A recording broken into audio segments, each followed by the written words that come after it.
Hello everyone, my name is Delaney Bravo. I am a top producing loan officer in North Florida, and today we are doing some myth busting. I don't know why I felt the need to start throwing punches. We're gonna bust some myths about VA home loans. I love VA home loans. They are my favorites, and we're gonna talk about some stuff that is just not true and what the truth actually is. We're gonna get to the bottom of it in this video. So if you like that, keep watching. Myth number one is you need perfect credit to be approved. Absolutely not. So it is up to each lender. So if you've gone to your bank where you do your banking and they say you need a 620, that might not be true across all lenders. I have gotten much lower credit scores approved. So it's just something to keep in mind. You do not need perfect credit. I have gotten 550. I have gotten 560. I have gotten 580. I mean, it's all about the overall picture when it comes to VA. Myth number two is only combat veterans are eligible to use a VA loan. This is not true. There are a lot of different individuals who could qualify for VA eligibility, such as active duty service members, veterans, reservists, National Guard members, surviving spouses, and also there's just some more less common Academy Cadet or Midshipman, National Oceanic and Atmospheric Administration Officer, NOAA, Public Health Service Officer. So there are a lot of different ways to go about this. Number three is that you can only use your VA loan once. This is not true. You can have two VA loans at the same time.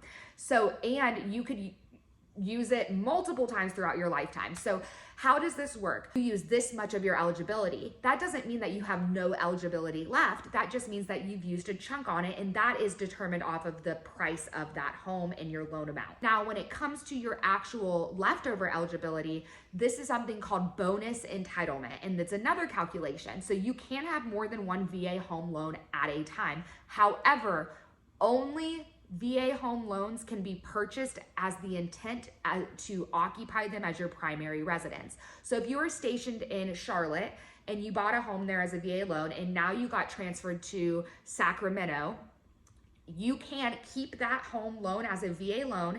It has to turn into an investment property, and you could use bonus entitlement on the new home loan and pay zero down on both and hold both as VA loans, but both cannot be a primary residence ever with VA.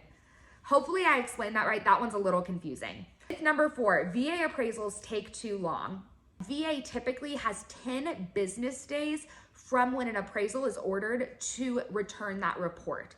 That being said, this is a pretty standard amount of time. What takes the longest and what many times people don't realize is it's the lender. So if you go under contract on a Monday and that loan officer, when I have a VA loan, I'm ordering that appraisal that day. But your loan officer needs to be familiar with VA financing and really get in there because you want to start that clock as soon as possible. Myth number five is that VA loans have unexpected out-of-pocket costs, and this is not true. This comes down to your loan officer explaining or not explaining the different intricacies of VA loans. So a huge benefit for VA financing is that there's no down payment required. Zero down.